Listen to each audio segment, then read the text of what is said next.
कि आपको ये वीडियोस पसंद आते हैं तो आप इसे यानी कि सब्सक्राइब कीजिए, लाइक कीजिए और अपने फ्रेंड्स को जरूर यानी कि भेजिए। इससे यानी कि थोड़ा सा नॉलेज आपको फ्रेंड्स पर भी हो जाए, ज़्यादा नहीं लेकिन थोड़ा ही सही। तो हम लोग वीडियो स्टार्ट करते हैं, देखते हैं। यानी कि पिछले वीडियोस में हम आपको बताए थे कि जीवधारियों में जो पोषण होता है, यह पोषण के आधार पर जीवधारी आपको कुछ डिवाइड किए गए थे, जिसमें आपको बताया गया था कि कुछ परजीवी होते हैं, कुछ सजीवी होते हैं, कुछ यानी कि आपके क्या होते हैं मृतोपजीवी होते हैं और कुछ प्राणी समभोजी होते हैं।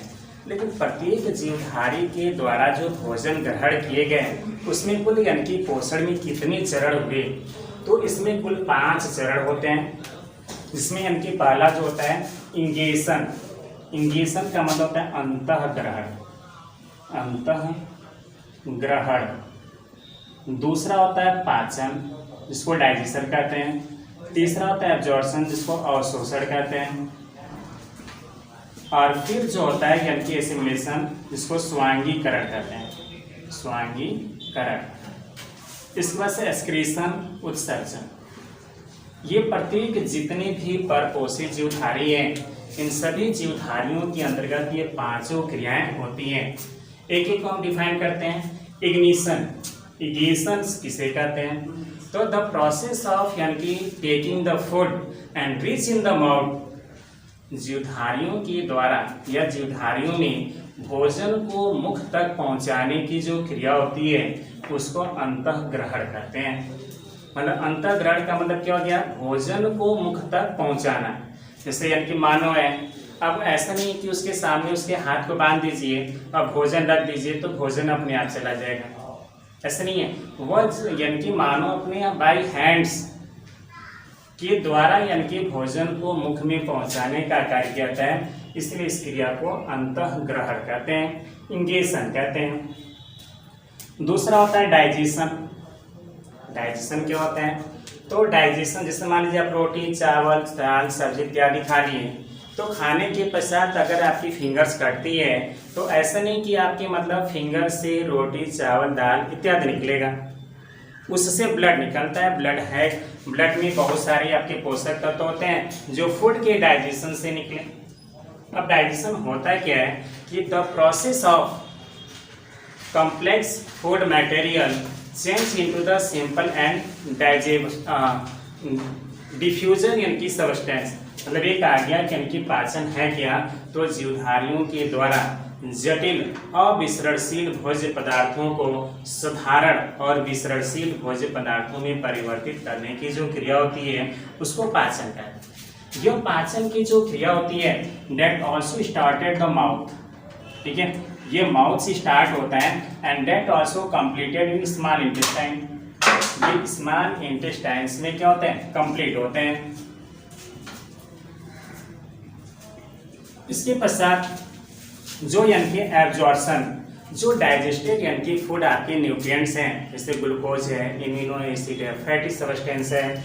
अब ये यानी कि डाइजेस्ट होने के पश्चात यानी कि इसमें क्या होता है, यह फूड मटेरियल स्मॉल इंटेस्टाइन में जैसे ही पहुंचता है तो इसमें फिंगर लाइक प्रोजेक्शंस निकलते हैं। This finger like projection is known as the villus and this villus also यानी कि absorb the nutrients as a glucose, amino acid, fatty substance, mean salt etc. And that also यानी कि after the यानी कि absorption we will be take the assimilation. मतलब इसके पश्चात कौन सी स्टेज आती है, तो स्वांगीकरण।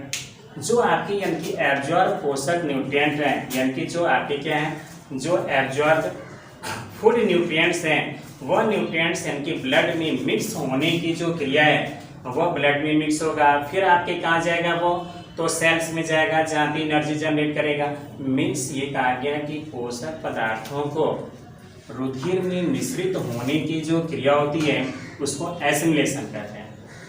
The process of mixing the food nutrient in the blood is known as the assimilation. And last जो इनकी 5वां स्टेप है excretion, excretions that is known as the उत्सर्जन। बॉडीज के अंतर्गत यानी कि आपने फूड न्यूट्रिएंट्स लिए, उसका डाइजेशन किया, तो डाइजेशन होने के पश्चात यानी कि टोटल जो सब्सटेंस वो एब्जॉर्ब नहीं हुआ, कुछ ऐसे यानी कि जो सब्सटेंस रहे जो बॉडी के लिए अनवांटेड हो गए, वो टॉक्सिक हो गए।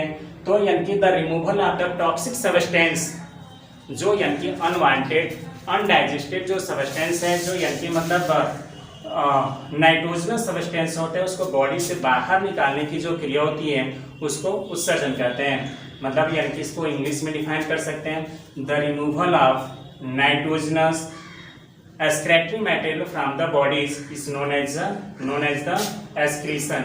मतलब किसी भी जीवधारी के द्वारा भोजन के पाचन श्वसन के फलस्वरूप बने हुए जो उत्सर्जित पदार्थ हैं उनको शरीर से बाहर निकालने की क्रिया को उत्सर्जन कहते हैं। तो इस प्रकार से यानी कि किसी भी जीवधारी हो, चाहे वो यूनिसेलुलर अमीबा हो, पैरामीशियम हो, या बड़े जो एनिमल्स है यानी कि व्हेल्स है, ह्यूमंस है, इन सभी जीवधारियों में ये 5 चरण आते हैं।